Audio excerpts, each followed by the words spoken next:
गोटे गाँव में सूरज और ललिता नाम दुई स्वामी स्त्री रोते। सूरज ता बिल चाष करे। थरे सूरज बिल काम सारी घर को फेरु फेरु राति हो गला। से गोटे जंगल रास्तार घर को फेरुला। रास्तार ताकू भयंकर भयंकर शब्द शुभागला। हठात ताकू ता स्त्री पाटी शुणागला। अरे कुआडे जाऊच? मु पा एइठी अछि। हैं ललिता, एते राति रे जंगल रे कौन करुची? एमिति भाबी सूरज पछकू बुली पड़िला। ता सामना रे गोटे भयंकर पिशाची छिड़ा होइथिला। सूरज सेठारु तोड़िकी जीवा समय रे पिशाची सूरजर गोड़ को धरिदेला आउ ता गोड़ को खाइबा आरंभ कला। हेले सूरज पिशाचीर मुह को गोटे गोईठा मारी दौड़िकी निज घर को चलीगला। सूरजर गोड़ खंडिया हो गला। ता गोड़रू रक्त बाहरुथिला।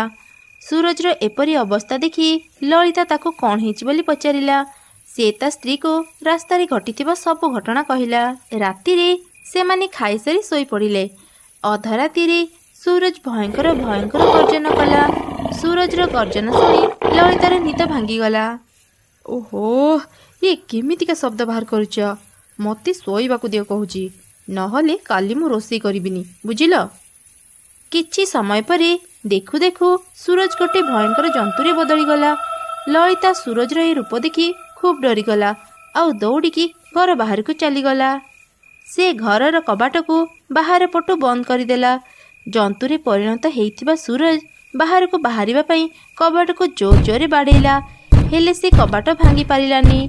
से भितरु थाई भयंकर भयंकर गर्जन बाहर करुथिला।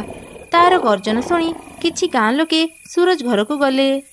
झरकारी से माने अधा मनिष अधा पशु को देखी कहिले, भाउज, ये कौ जंतु को घरे रखिच? एमिति कौन शब्द बाहर करुची? अरे मूर्ख, ये जंतु नुह, मो स्वामी। आज राति रे से बिलरू फेरिबा समय रे गोटे पिशाची यांको खाइबाको चेष्टा करुथिला। हेई पारे से पिशाचीर दांत बाजिबा जोगु ये एमिति पालटी जाइथिबे।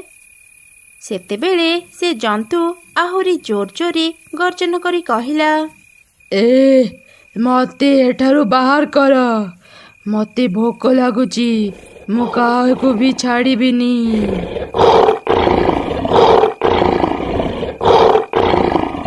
अरे बापरे, ये जदि बाहर को आसी जीव आम काहाकू भी छाड़िबनी। अरे भाई माने केही कबाट खोलनी, सकाळ हेउ आमे यार किछि व्यवस्था करिबा। एमिति राति सारा गाँ लोके घर बाहरी जगी रहिले। जेमिति सकाळ हेला सूरज मଣିଷ पालटी गला। ललिता रातिर सब घटना कहिला। हेले सूरजर किछि मने नथिला। से ललितार कथा को विश्वास कला नाही। से दिन राति हेबा परे ललिता कहिला, हेइटी सुनुच, तमे चियारे बसी पड़, मु तुमको बांधी देबी। जदि काली भली तुमे से जंतु पालटी जीव ना, बहुत गड़बड़ हो जीव। ना ना, एमिति कौन कोड़ी हेइची? भारी गोटे कथा कहिला, मु कौन पशु हेइची जे मते बांधिबू? अरे तमे बुझुन कौन पाई जे राति हेई गलानी, तमे केते बेले भी से जंतु पालटी जीव। दया करी मो कथा टिके मान।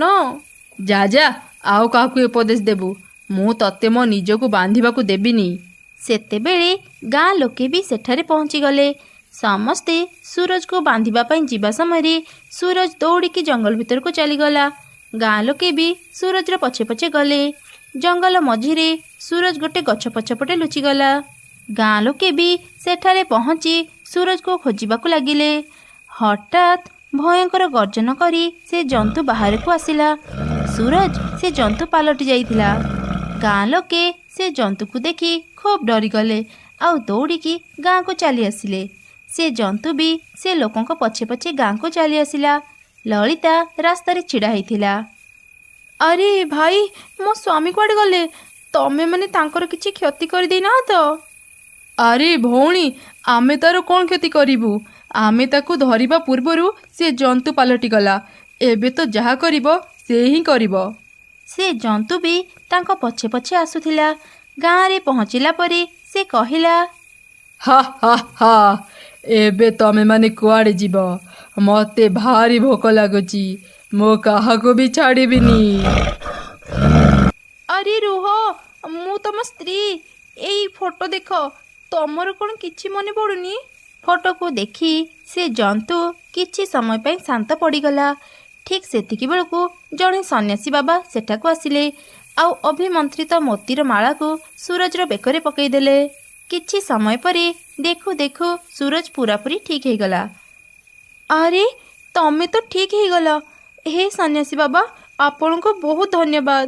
ଏ ମାଳାକୁ ବେକରୁ କେବେ କାଢ଼ିବୁନି। ଯେ ଯାଏଁ ଏ ମାଳା ତ ବେକରେ ଥିବ ସେ ଜନ୍ତୁ ତ ଶରୀର ଭିତରକୁ ଆସିପାରିବନି। ହେଲେ ବାବା, ମୁଁ କ'ଣ ଜୀବନ ସାରା ଏମିତି ରହିଥିବି? ଏ ଅଭିଶାପରୁ ମୁକ୍ତ ହେବା ପାଇଁ କ'ଣ ଆଉ କିଛି ଉପାୟ ନାହିଁ?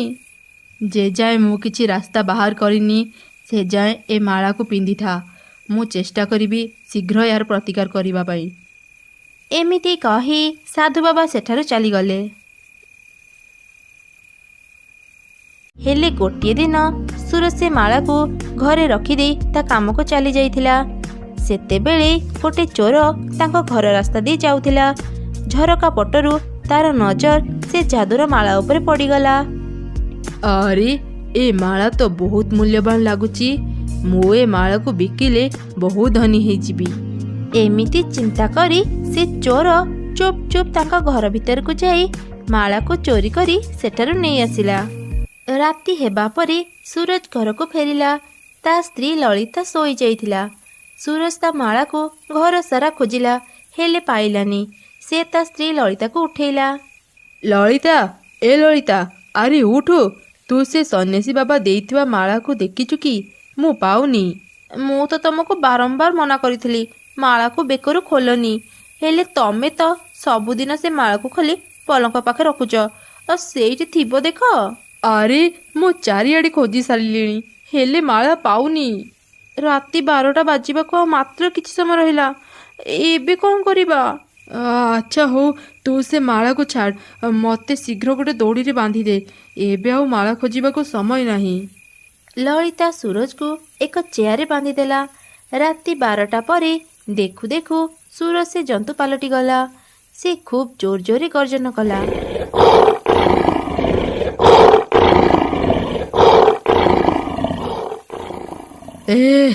ମୂର୍ଖ ସ୍ତ୍ରୀ, ମୋତେ ବାନ୍ଧିକି କାହିଁକି ରଖିଛୁ?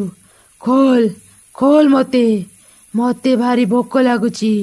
ମୁଁ ଶିକାର କରିବି। ହେ ଭଗବାନ, ଏସବୁ କ'ଣ ହେଇଗଲା?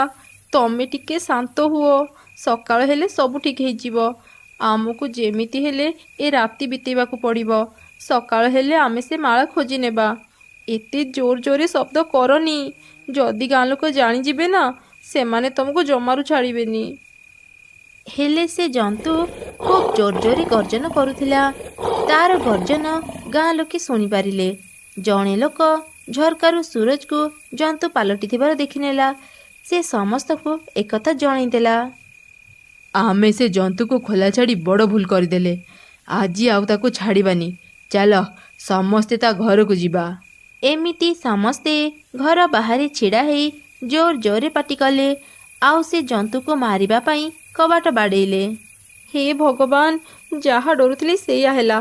ଏବେ ଗାଁ ଲୋକ ୟାଙ୍କୁ ଆଉ ଛାଡ଼ିବେନି। ହେଇଟି, ମୁଁ ତମ ଦଉଡ଼ି ଖୋଲି ଦେଉଛି। ତମେ ଯେତେ ଶୀଘ୍ର ପାରୁଛ ଘର ପଛପଟ ରାସ୍ତା ଦେଇ ଏଠାରୁ ପଳାଅ।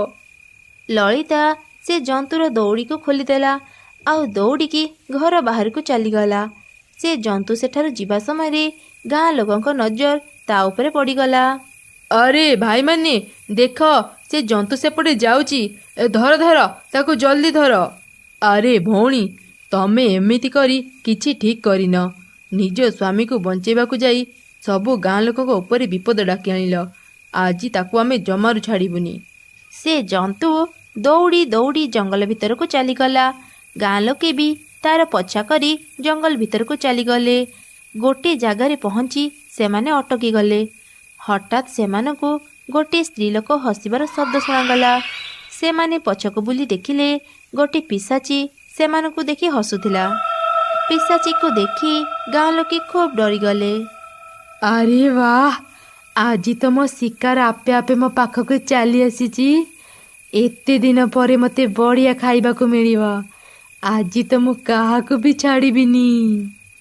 ଗାଁ ଲୋକେ ନିଜ ଜୀବନ ବଞ୍ଚେଇବା ପାଇଁ ଦୌଡ଼ିବାକୁ ଲାଗିଲେ। ସେମାନେ ଦୌଡ଼ୁ ଦୌଡ଼ୁ ଗାଁରେ ପହଞ୍ଚିଗଲେ।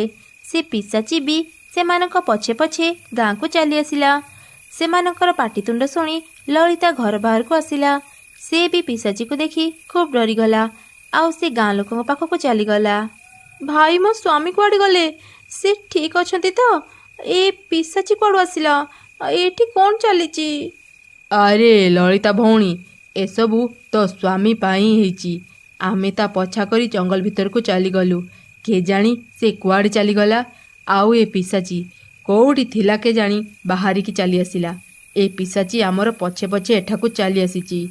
ସେତେବେଳେ ସେ ପିଶାଚୀ ଗୋଟିଏ ଗାଁବାଲାର ବେକ ଧରି ତାକୁ ପବନରେ ଉଠେଇ ତାର ତଣ୍ଟି ଚିପିବାକୁ ଲାଗିଲା। ତୁ ବହୁତ ଟେଷ୍ଟି ଦେଖାଯାଉଛୁ। ଆଗ ମୁଁ ତତେ ଖାଇବି।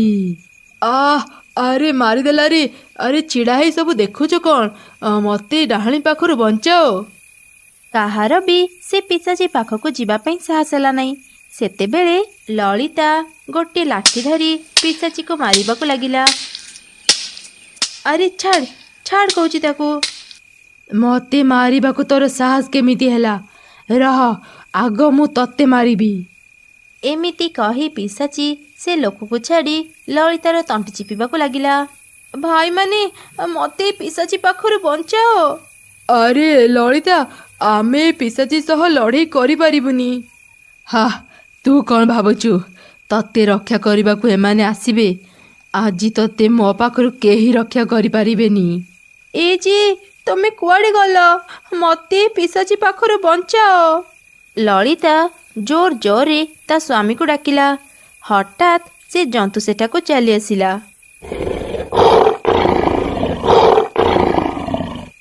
ଆରେ ବାପରେ, ଏ ପିଶାଚୀ କ'ଣ କମ୍ ଥିଲା ଯେ ଜନ୍ତୁ ବି ଏଠାକୁ ଚାଲି ଆସିଲା? ତୁ ସେଇ ନା ସେଦିନ ମୋ ହାତରୁ ଖସି ଯାଇଥିଲୁ? ସେଦିନ ତ ମୁଁ ତତେ ଅଧା ଖାଇଥିଲି। ଯା, ଚାଲିଯା ଏଠୁ, ନହେଲେ ଆଜି ମୁଁ ତତେ ପୁରା ଖାଇଯିବି। ଏମିତି ଶୁଣି ଜନ୍ତୁ ଖୁବ୍ ଜୋରରେ ରାଗିଗଲା ଆଉ ପିଶାଚୀ ସହ ଲଢ଼େଇ କଲା। ସେତେବେଳେ କିଛି ଗାଁ ଲୋକେ ପିଶାଚୀ ଦେହରେ ନିଆଁ ଲଗେଇଦେଲେ। ଦେଖୁ ଦେଖୁ ସେ ପିଶାଚୀ ନିଆଁରେ ଜଳି ପାଉଁଶ ହେଇଗଲା। ପିଶାଚୀ ମରିବା କ୍ଷଣି ଜନ୍ତୁ ସୁରଜରେ ବଦଳିଗଲା। ଏସବୁ ଦେଖି ସମସ୍ତେ ଖୁସି ହେଇଗଲେ ଆଉ ସୁରଜକୁ କ୍ଷମା ମାଗିଲେ। ସୁରଜ ବି ସବୁ ଗାଁ ଲୋକଙ୍କୁ କ୍ଷମା କରିଦେଲା।